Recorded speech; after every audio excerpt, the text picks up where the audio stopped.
কি এই গাড়িটি দেখে অবাক হলেন তো? অবশ্য অবাক হওয়ারই কথা। অ্যাম্বুলেন্স বলতে তো আমরা 4 চাকার গাড়ি বুঝি, কিন্তু এই যে গাড়িটি দেখলেন, এই গাড়িটি বানিয়েছেন আমাদের পশ্চিমবঙ্গের একজন সাধারণ মানুষ, যিনি তার নিজের বাইককে অ্যাম্বুলেন্স বানিয়েছেন শুধুমাত্র বিনামূল্যে নিজের গ্রামের অসুস্থ মানুষদের হাসপাতালে পৌঁছে দেওয়ার জন্য। এই মহান ব্যক্তির নাম হলো করিমুল হক, যিনি সবার কাছে বাইক অ্যাম্বুলেন্স দাদা নামে পরিচিত। তাহলে আসুন আজকের এই ভিডিওতে এই মহান ব্যক্তির বাইক অ্যাম্বুলেন্স দাদা হয়ে ওঠার গল্পটি আমরা জেনে নিই। পশ্চিমবঙ্গের জলপাইগুড়ি জেলার মালবাজার ব্লকের ধলাবাড়ি গ্রাম, সবুজ চা বাগানের চাদরে মোড়া এই প্রকৃতির সৌন্দর্যে ভরপুর গ্রাম, কিন্তু আধুনিক সভ্যতা থেকে কয়েক যোজন দূরে। এখানেই 1968 সালের 7 জুন এক অতি সাধারণ পরিবারে জন্ম হয় করিমুল হকের। বাবা মা আর ভাই বোনদের নিয়ে এক চিলতে ঘরে তার বেড়ে ওঠা। ছোটবেলা থেকে দারিদ্র্য ছিল তার নিত্য সঙ্গী। দুবেলা ঠিকমতো খাওয়ার জুটত না, পড়াশুনোর সুযোগ ছিল স্বপ্নের মতো। করিমুলের শৈশব কেটেছে চা বাগানের সরু পথ ধরে হেঁটে, শ্রমিকদের ঘাম ঝরানো পরিশ্রম দেখে, আর প্রকৃতির খামখেয়ালিপনার সঙ্গে যুদ্ধ করে। একটু বড় হতেই পেটের তাগিদে তিনিও নেমে পড়লেন চা বাগানের কাজে। দৈনিক মাত্র 40 থেকে 50 টাকা মজুরিতে কচি চা পাতা তোলার কাজ। দিনরাত পরিশ্রম করেও সংসারে অভাব অনটন লেগেই থাকত। কিন্তু এই কঠিন জীবনের মধ্যেও করিমুলের মন ছিল এক অদ্ভুত মায়া আর মানুষের প্রতি সহানুভূতি। তিনি দেখতেন তার গ্রামের মানুষগুলো কতটা অসহায়। সামান্য জ্বর বা পেটের ব্যথায় এখানকার মানুষগুলো ঝাড়ফুঁক বা কবিরাজি চিকিৎসার উপর নির্ভর করত, কারণ নিকটতম হাসপাতাল ছিল প্রায় 45 কিলোমিটার দূরে। আর সেই হাসপাতালে পৌঁছানোর জন্য কোনো ভালো রাস্তাও ছিল না, ছিল না কোনো যানবাহন। করিমুল প্রায়ই দেখতেন অসুস্থ রোগীকে খাটিয়ায় শুইয়ে গ্রামের মানুষ মাইলের পর মাইল হেঁটে চলেছে। কখনো কখনো রোগী পথেই মারা যেত। এই দৃশ্যগুলো তার কিশোর মনের মধ্যে গভীর ক্ষত তৈরি করত। তিনি ভাবতেন, একটা ভালো রাস্তা বা একটা গাড়ির অভাবে এভাবে কত প্রাণ ঝরে যাবে, কিন্তু করার কিছুই ছিল না। তিনি নিজেও তো এই ব্যবস্থার শিকার। নিজের সামান্য উপার্জন দিয়ে পরিবারের মুখে অন্ন তুলে দেওয়াই ছিল তার জীবনের সবচেয়ে বড় চ্যালেঞ্জ। তিনি বিয়ে করলেন, সন্তান হলো, দায়িত্ব আরও বাড়ল। চা বাগানের সামান্য আয়ে সংসার চালানো প্রায় অসম্ভব হয়ে উঠেছিল, কিন্তু তিনি হার মানেননি।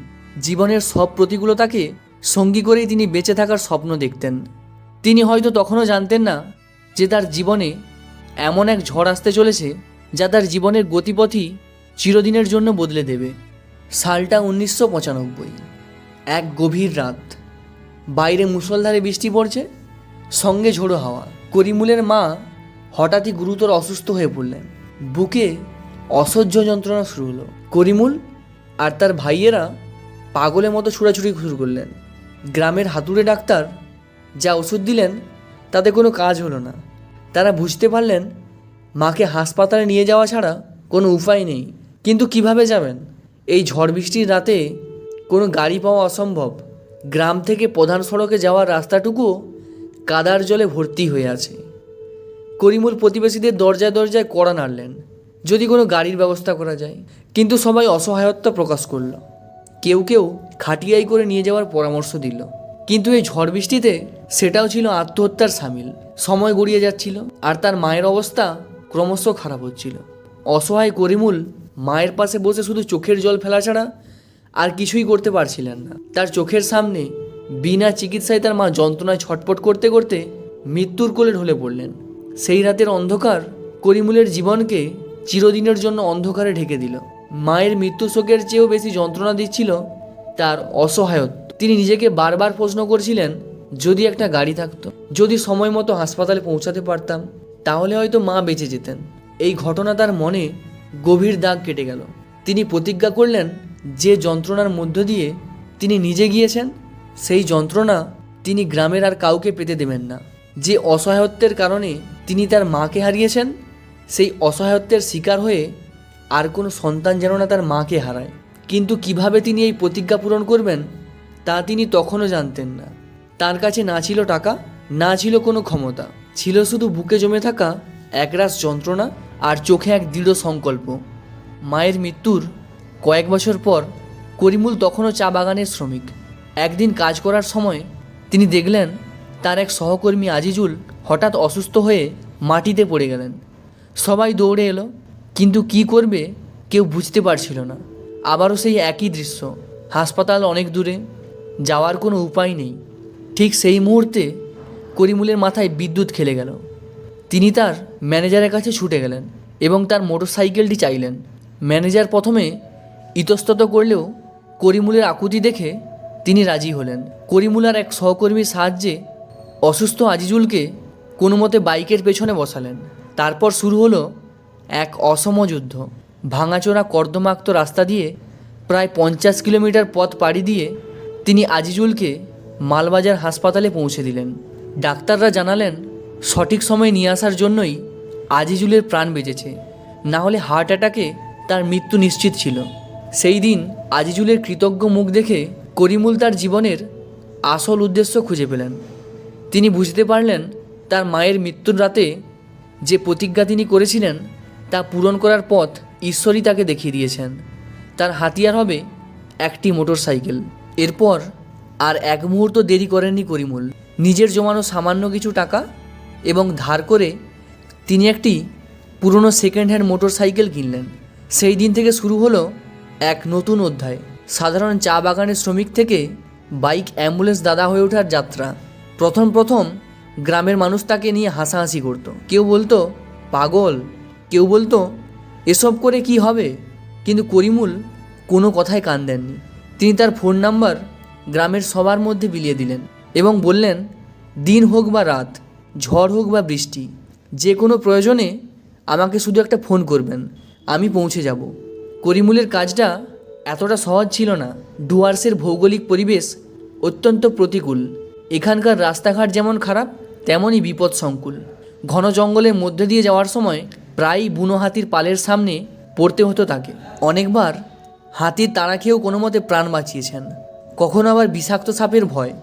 বর্ষাকালে নদীগুলো ফুলে ফেঁপে উঠত, তখন ভাঙা কালভার্ট বা জলের স্রোতের মধ্যে দিয়ে বাইক চালানো ছিল মৃত্যুর সমান। কিন্তু কোনো কিছুই করিমুলকে দমাতে পারেনি।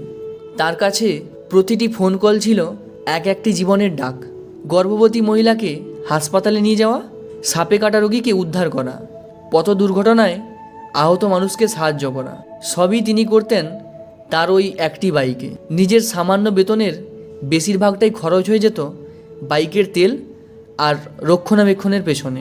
অনেক দিন এমনও গিয়েছে যে তার নিজের পরিবারে ঠিকমতো খাওয়ার জোটেনি, কিন্তু রোগীর সেবায় কোনো ত্রুটি রাখেননি তিনি। ধীরে ধীরে তার নাম ছড়িয়ে পড়তে লাগলো। আশেপাশে প্রায় 20 থেকে 25টি গ্রামের মানুষ তাকে এক ডাকে চিনতে শুরু করলো। তার বাইকের আওয়াজ শুনে গ্রামের মানুষ বলতো, ওই যে করিমুল দাদা যাচ্ছেন, নিশ্চয়ই কোনো জীবন বাঁচাতে। তিনি শুধু রোগীকে হাসপাতালে পৌঁছে দিতেন না, যতক্ষণ না সেই রোগীর চিকিৎসা শুরু হচ্ছে ততক্ষণ তিনি হাসপাতাল চত্বরে অপেক্ষা করতেন। প্রয়োজনে নিজের পকেট থেকে টাকা দিয়ে ওষুধ কিনে দিতেন। করিমুল তার বাইকটিকে অ্যাম্বুলেন্সের মতোই তৈরি করে নিয়েছিলেন। তিনি প্রাথমিক চিকিৎসারও প্রশিক্ষণ নিয়েছিলেন, যাতে হাসপাতাল নিয়ে যাওয়ার পথে রোগীর অবস্থাকে স্থিতিশীল রাখা যায়। তার বাইকে থাকতো ফার্স্ট এইড বক্স, স্যালাইন এবং প্রয়োজনীয় ওষুধপত্র। একবার এক গর্ভবতী মহিলার প্রসব যন্ত্রণা শুরু হয় মাঝরাতে। তিনি বাইকে করে হাসপাতাল নিয়ে যাওয়ার সময় পথেই তার প্রসব হয়ে যায়। সেই কঠিন মুহূর্তে অত্যন্ত দক্ষতার সঙ্গে সেই মহিলাকে সাহায্য করেন এবং মা ও শিশুকে সুস্থ অবস্থায় হাসপাতালে পৌঁছে দেন। এই রকম অগণিত ঘটনা করিমুলকে গ্রামের মানুষদের কাছে ভগবানের আসনে বসিয়ে দিয়েছিল। 1 দশকের বেশি সময় ধরে নীরবে এই কাজ করে যাওয়ার পর অবশেষে তার কথা সংবাদ মাধ্যমের কানে পৌঁছায়। এক স্থানীয় সাংবাদিক তার উপর একটি প্রতিবেদন লেখেন। সেই প্রতিবেদন প্রকাশিত হতেই চারিদিকে সাড়া পড়ে যায়। বিভিন্ন সংবাদ মাধ্যমে, স্বেচ্ছাসেবী সংস্থা তার দিকে সাহায্যের হাত বাড়িয়ে দেয়। কেউ তাকে নতুন মোটরসাইকেল উপহার দেয়, কেউ আবার তার কাজের জন্য আর্থিক সাহায্য করে। কিন্তু করিমুলের জীবনের সবচেয়ে বড় স্বীকৃতি আসে 2017 সালে। ভারত সরকার তাকে দেশের 4র্থ সর্বোচ্চ অসামরিক সম্মান পদ্মশ্রীতে ভূষিত করার সিদ্ধান্ত নেন। যেদিন দিল্লির দরবার থেকে তার কাছে ফোন আসে, সেদিন তিনি বিশ্বাসই করতে পারছিলেন না। চা বাগানে একজন সাধারণ শ্রমিক, যিনি ঠিকমতো পড়াশোনা করেননি, তিনি দেশের এত বড় সম্মান পেতে চলেছেন। রাষ্ট্রপতি ভবনের সেই অনুষ্ঠানে যখন তিনি ভারতের রাষ্ট্রপতির হাত থেকে পুরস্কার গ্রহণ করেন তখন তার চোখে ছিল জল। সেই মুহূর্তে তার মনে পড়েছিল তার মায়ের কথা, যে মায়ের মৃত্যু তাকে এই পথে নিয়ে এসেছিল। আজ তার জন্যেই তিনি এত বড় সম্মান পেলেন। পদ্মশ্রী পাওয়ার পর তার জীবন অনেকটাই বদলে যায়। তিনি এখন আর শুধু গ্রামের নায়ক নন, তিনি সারা দেশের কাছে এক অনুপ্রেরণা। কিন্তু সম্মান বা খ্যাতি তার উদ্দেশ্যকে এক চুলো নড়াতে পারেনি। তিনি আজও সেই আগের মতোই আছেন। আজও একটি ফোন এলেই তিনি তার বাইক নিয়ে ছুটে যান জীবন বাঁচাতে। পদ্মশ্রী পুরস্কারের অর্থ দিয়ে তিনি তার অ্যাম্বুলেন্স পরিষেবাকে আরও উন্নত করেছেন। এখন তার একটি 4 চাকারও অ্যাম্বুলেন্স রয়েছে, যা তিনি অনুদান হিসেবে পেয়েছেন। কিন্তু দুর্গম এলাকাগুলোর জন্য তার ভরসা আজও সেই বাইক অ্যাম্বুলেন্সই। এই গল্প আমাদের শেখায় যে পরিস্থিতি যতই কঠিন হোক না কেন, যদি মনে সৎ উদ্দেশ্য এবং অদম্য ইচ্ছাশক্তি থাকে, তাহলে একাই একটা গোটা ব্যবস্থার বিরুদ্ধে দাঁড়িয়ে পরিবর্তন আনা সম্ভব। আজও ধলাবাড়ি গ্রামে করিমুল হক তার কাজ চালিয়ে যাচ্ছেন। তিনি এখন শুধু রোগীকেই হাসপাতালে নিয়ে যান না, তিনি গ্রামে স্বাস্থ্য শিবির আয়োজন করেন, রক্তদান শিবিরের ব্যবস্থা করেন এবং গ্রামের ছেলেমেয়েদের পড়াশোনার জন্য উৎসাহিত করেন। তার একটাই স্বপ্ন, এই গ্রামে একটি ছোট্ট হাসপাতাল তৈরি করা, যাতে চিকিৎসার অভাবে আর কোনো করিমুলকে তার মাকে হারাতে না হয়। শ্রদ্ধেয় করিমুল হক মহাশয়কে গল্পের ক্যানভাস চ্যানেলের পক্ষ থেকে অসংখ্য ধন্যবাদ জানাই। উনার এই অসাধারণ অবদান আমাদের নতুন প্রজন্মকে অনুপ্রাণিত করবে। আশা করি এই ভিডিওটি দেখার পর তোমরা নিজের ভেতরে শক্তি খুঁজে পাবে এবং তোমাদের চারপাশের মানুষের বিপদের দিনে পাশে দাঁড়ানোর ক্ষমতা জাগ্রত হবে। ভিডিওটি কেমন লাগলো অবশ্যই কমেন্ট করে জানিও। আর এরকম আরও অনুপ্রেরণামূলক বাস্তব গল্প পেতে আমাদের চ্যানেলটিকে সাবস্ক্রাইব করতে ভুলবেন না।